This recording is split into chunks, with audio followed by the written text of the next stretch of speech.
The Giants and Angels meet for Game 2 at Oracle Park shortly, with Robbie Ray potentially making his last start as a Giant, or last start at Oracle Park. Penultimate start, I believe I was told. With the trade deadline fast approaching, insider Alex Pavlovic sat down with Giants general manager Zack Minasian to find out about the approach this year, how it differs from years past, and so much more. You've had a few of these now. This is different than any of the deadlines you've had before. You mentioned the position you're in. You've had years where you guys made a late run and maybe looked like, should you hold this guy, hold this guy? Last year, it was like the last 4 or 5 days before the deadline where it became pretty clear the path. It's been pretty clear for a while now with the position you guys are in. Do you feel like it's different this year? A little bit. I think your mind goes there a little bit earlier on what the possibilities could be. You continue to challenge people in the front office and their respective departments to really be prepared for what could be coming. So it probably gives you a little bit more lead time than you would have otherwise. That's probably the biggest difference from this year to last year. And I fortunately have been around front offices now for a couple of decades, so I feel like whatever the trade deadline is, I've seen to some extent.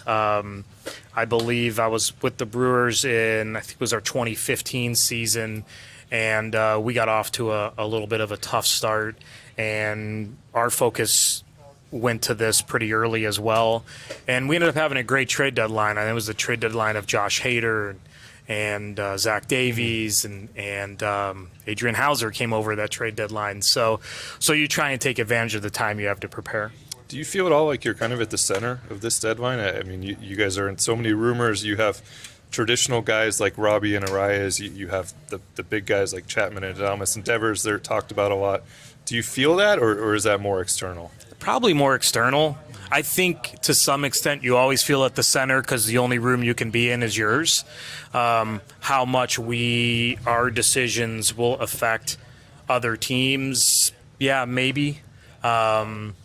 You do have some more control given the state that we're in with you might not be chasing a particular player. But I also have told our front office there's no reason we can't look at this trade deadline as opportunistic to add talent. So we want to be smart about it and make good decisions, but you just try and be open-minded and do all the work you can do.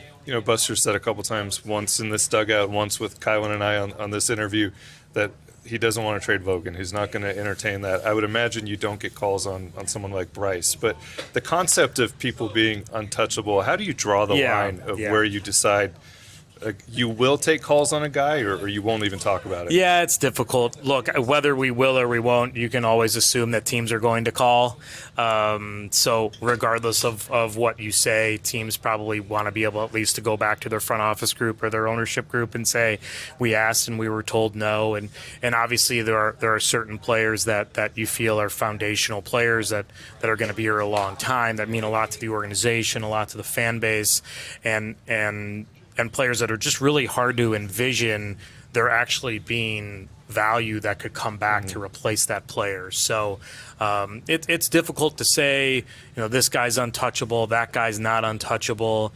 I've always stayed away from that. It's just usually, there's probably something that can entice just about anybody, but I think when we're sitting there being realistic and you're talking about someone like Logan Webb, we're looking for Logan Webbs, and the more of those we can find, obviously the better off we're going to be. You have a lot of guys like Casey and Elliott who should be a big part of the future here, also obviously appeal to other teams.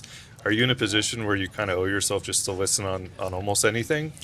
Yeah, it's tough to single out specific players. I think with where we're at and how we've played, you go into it open-minded. I think there are some potential trades that are just way more realistic than others, and we have a sense of that within our group, and I think other teams have a sense of that as they talk to us.